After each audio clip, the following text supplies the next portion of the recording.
There's a tear every time that I blink. Dad always told me, don't you cry when you're down. But Mom, there's a tear every time that I blink. Ganap na ako signal. Alas 10 sa klase.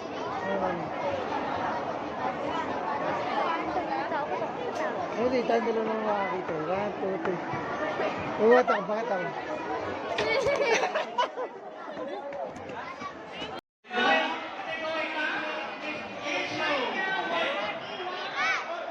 Huwag kang basta-basta susuko. Kahit ano man situations mo ngayon, ang situations, ang problem sa buhay, normal yan. Pero tandaan mo palagi, hindi yan permanent. Kaya kahit anong situations meron ka ngayon, lagi mong tandaan, lilipas at lilipas din yan. Matatapos at matatapos din. Kahit gaano pa ka-challenging situations mo right now, tibayan mo. Yan ang pinakapuhunan mo para maabot mo lahat ng mga pangarap mo. Kapag natapos lahat ng mga problema mo, kapag natapos lahat ng mga challenges na yan, pasasalamatan mo yung sarili mo. Sasabihin mo sa sarili mo, buti na lang hindi ako nag-quit. Buti na lang hindi ako nag-give up. Buti na lang hindi ako tumigil. Buti na lang nagpatuloy ako. Wala kang ibang pasasalamatan at the end of the day kundi yung sarili mo dahil naging pagiging ka. Kaya kung anong situations meron ka ngayon, huwag kang basta-basta susuko. Huwag kang basta-basta bitaw. Tandaan mo palagi, lilipas at lilipas din yan. Hindi yan permanent sa buhay mo.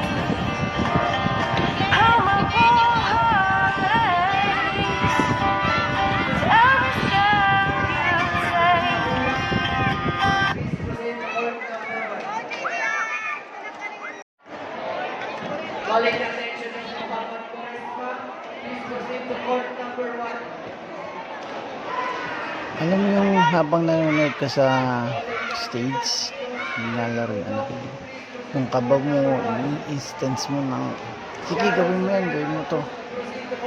Pero kahit di niya naririnig, kita namin yung mga footwork niya, practice niya, dinadala niya hanggang game. Siyempre kami mga parents nag-aalala at nakasuporta. Kaya kung saan siya masaya, nasuportahan namin siya.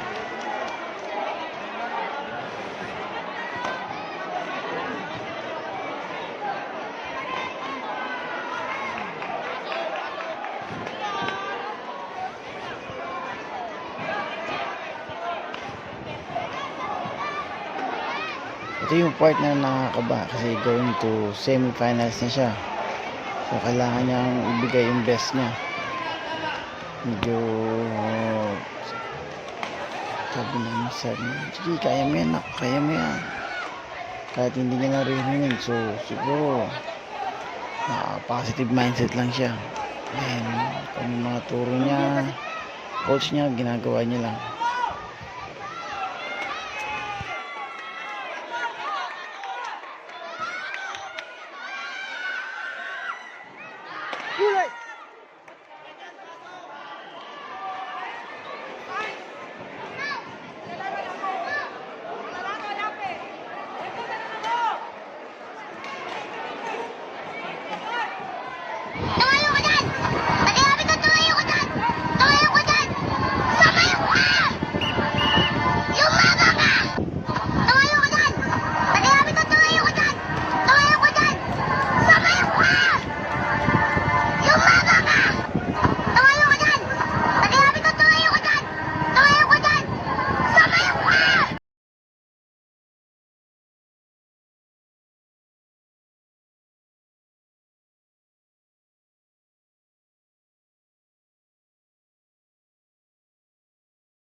is what dreams are made of.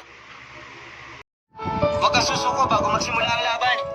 Kapag mahirap, tiisin mo lang. Basta ipagpatuloy mo lang. Tiisin mo lang hanggang sa dulo kahit tukuin ka. Hanggang dumating ang tamang panahon para sa'yo.